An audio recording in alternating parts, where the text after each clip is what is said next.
that I have started the recording for this pre-proposal meeting. Hello and welcome to the pre-proposal meeting for the RFP Heat Pump Technology Training Notice of Funding Opportunity with the Office of Climate Action, Sustainability and Resiliency Office, referred to as CASR. Please remember to keep your mute on during the meeting as it will be helpful for any outside disruptions. If you use the call-in number today, *6 will mute and unmute your phone.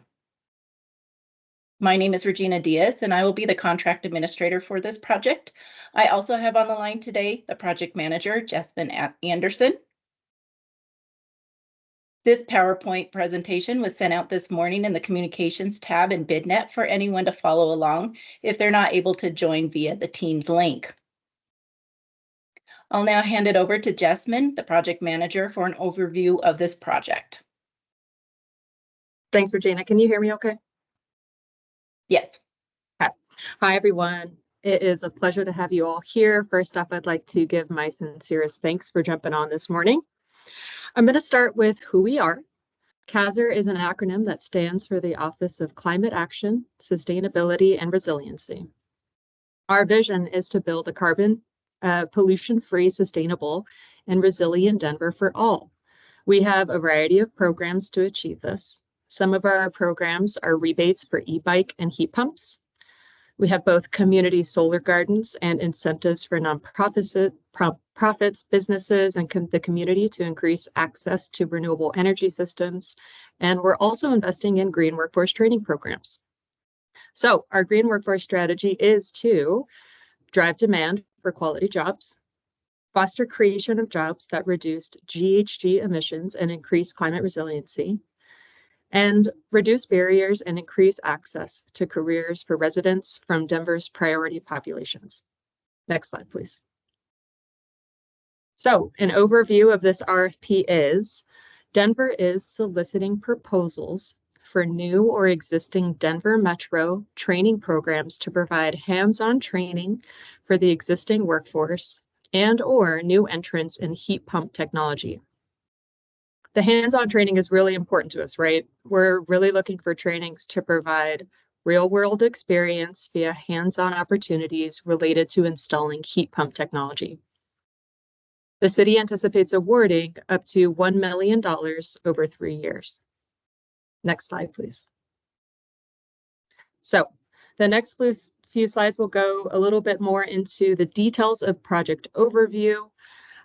So we know from a recent ecosystem analysis on our region's beneficial electrification workforce that the percentage of regional workforce that is trained in installing heat pumps will need to grow by at least 23% annually through 2035 to achieve building and home decarbonization goals.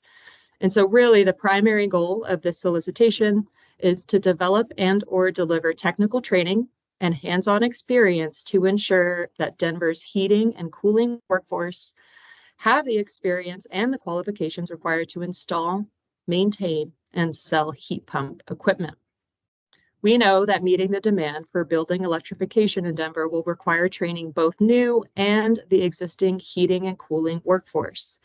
So the proposed training programs can either be for Category 1 or Category 2, or for both, where Category 1 applicants will propose training for Denver's existing heating and cooling workforce, which the RFP defines as heating and cooling workers with at least 2 years of professional experience and currently certified to install HVACR, plumbing, or electrical appliances, but may not have accredited training on quality heat pump installation.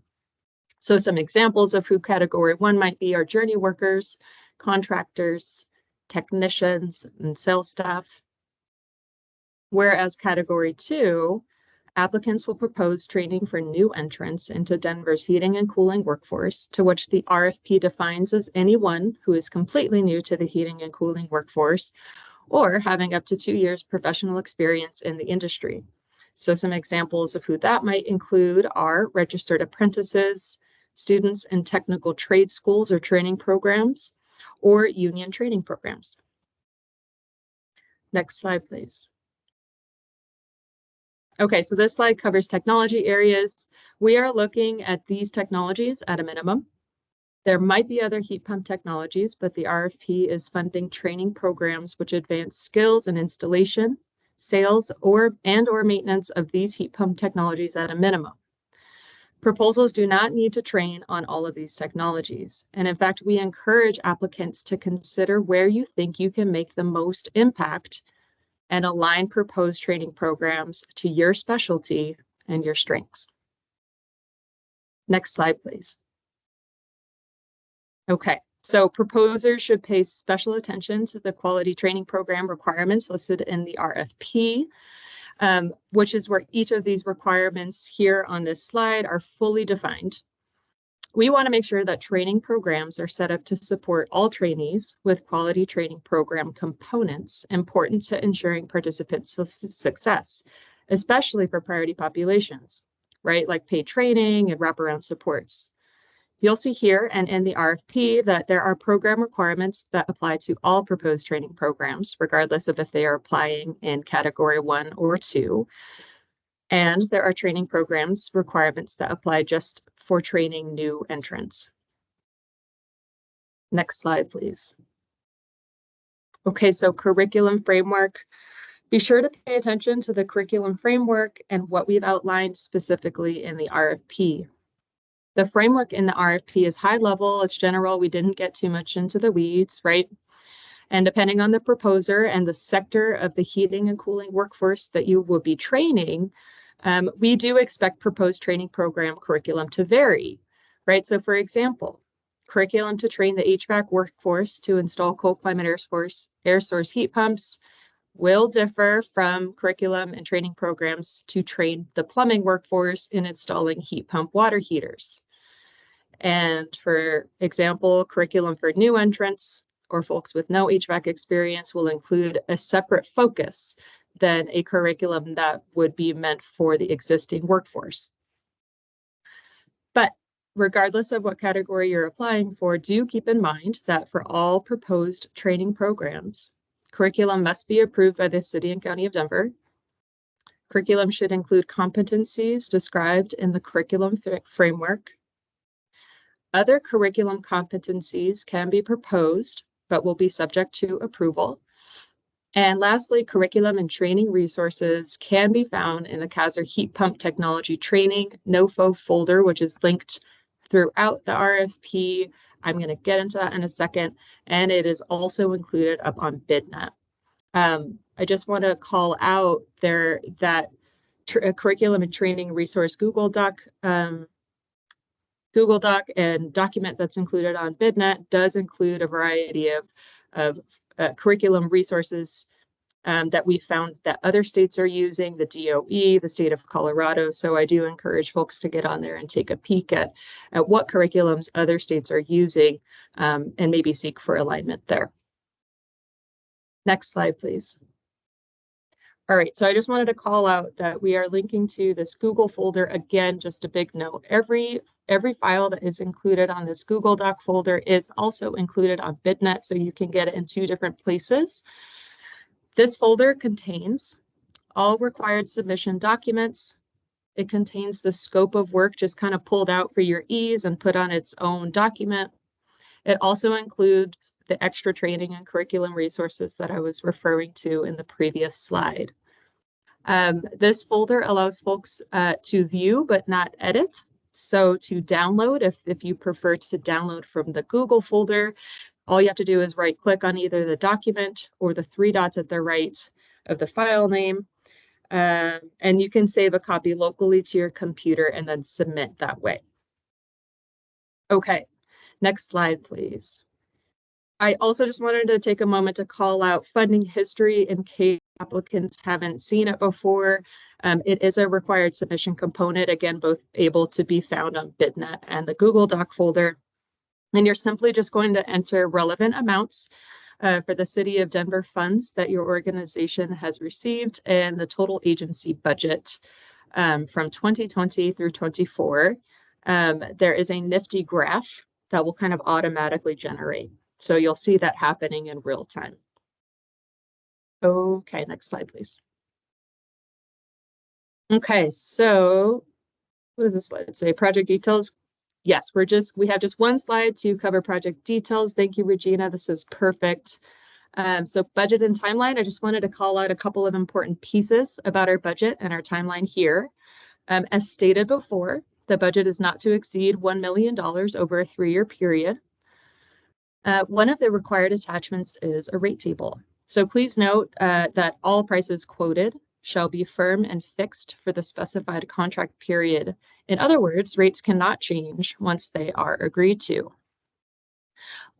Second note is you're going to want to list the rates for teaming partners in the subcontractor positions rate table. That's simply the second page of the rate table attachment. You'll notice it's 2 pages long. Teaming partners are folks that you guys are partnering with to achieve the contract objectives should fall into the subcontractor rate table.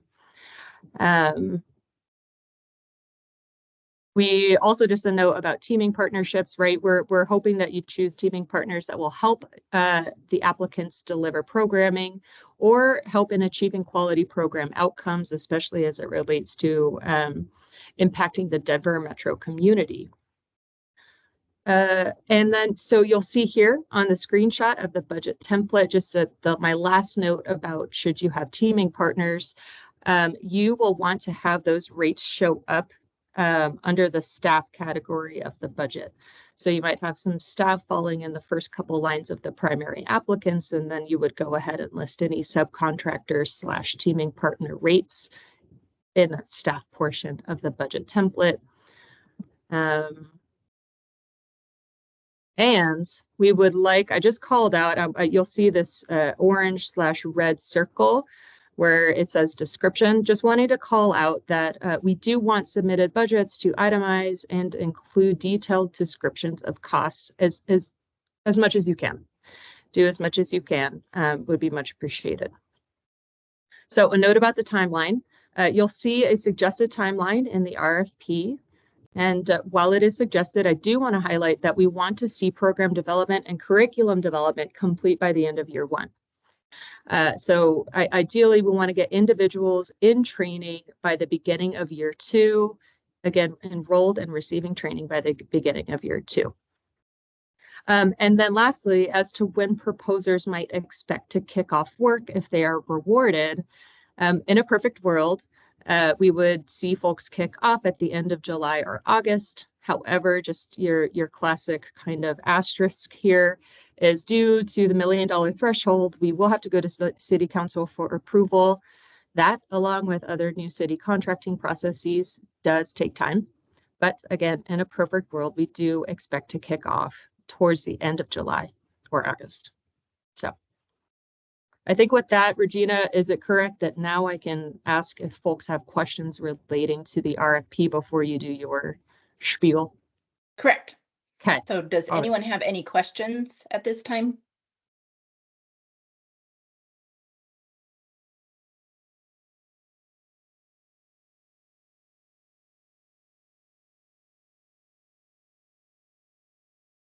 Okay, I don't see that anybody has their hand raised or has asked a question. So with that, next are the requirements for this RFP. And they are as follows.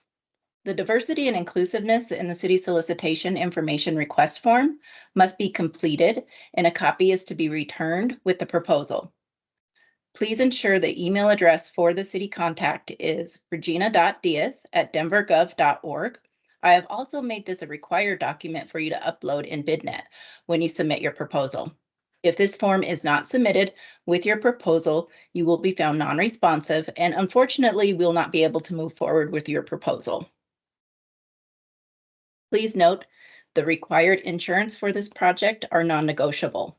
The city does not negotiate insurance requirements or contract insurance language, and any objections not raised formally in the solicitation process are waived.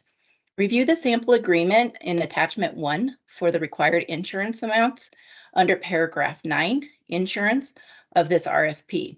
If you have any additional questions regarding the insurance, please submit your questions via BidNet.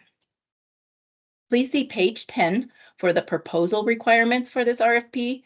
You will upload one electronic PDF document with items 1 through 10 addressed. Please make sure you are addressing each one of the questions and attaching the required information in your proposal. If you have any questions regarding any of the proposal requirements, please make sure you submit your questions via BidNet by the question deadline. We want to make sure that everyone is successful in this process, and it's very important that all questions get answered by the question deadline. Once the question deadline has passed, we will not be able to answer your questions. Deadlines. So the deadline to submit questions for this RFP is March 8th by 10 a.m. local time, and CASR will respond to all questions by March 11th. The submissions are due by March 29th by 10 a.m. local time. Again, I can't stress this enough to allow yourself enough time to upload your documents. And if you're in a different time zone, make sure you put a reminder on your calendar when these are due. BidNet automatically closes the RFP at 10 a.m. local time. And if you're in the middle of uploading your documents at 10 a.m., it'll lock you out and you won't be able to submit your RFP at that time. Unfortunately, we will not be able to accept any late submissions. Please make sure you complete the proposer's checklist on page 39 of the RFP to ensure you don't miss anything. BidNet. So BidNet, also known as the Rocky Mountain e-purchasing system. This is where all the questions and proposals must be submitted for this RFP. If you're not registered with BidNet, it is free to sign up. If you go to our resources for contractors on our website, there are detailed guidelines to help you through the process. I have also included a link in this presentation for your reference. Later today, I will post a list of firms that have downloaded the RFP in BidNet under the Communication tab titled Solicitation Document Report. Make sure you have the correct contacts listed for your firm. To be on this list, you must download the RFP to be considered a document holder. Please try and do that as soon as possible so that you can be added to this list. I would now like to open it up to anyone on the line today for questions.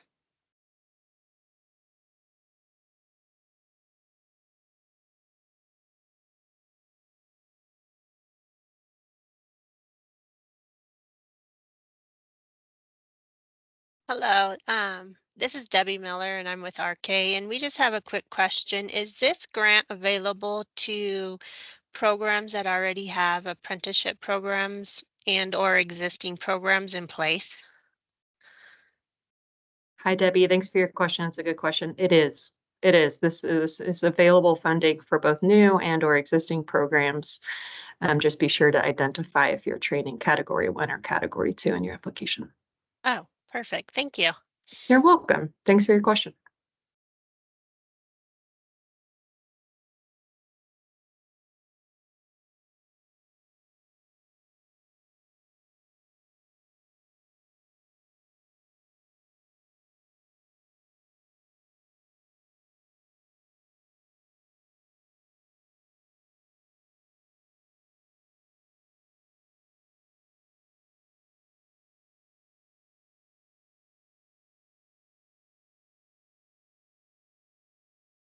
Well, I'm not seeing that anybody has any additional questions.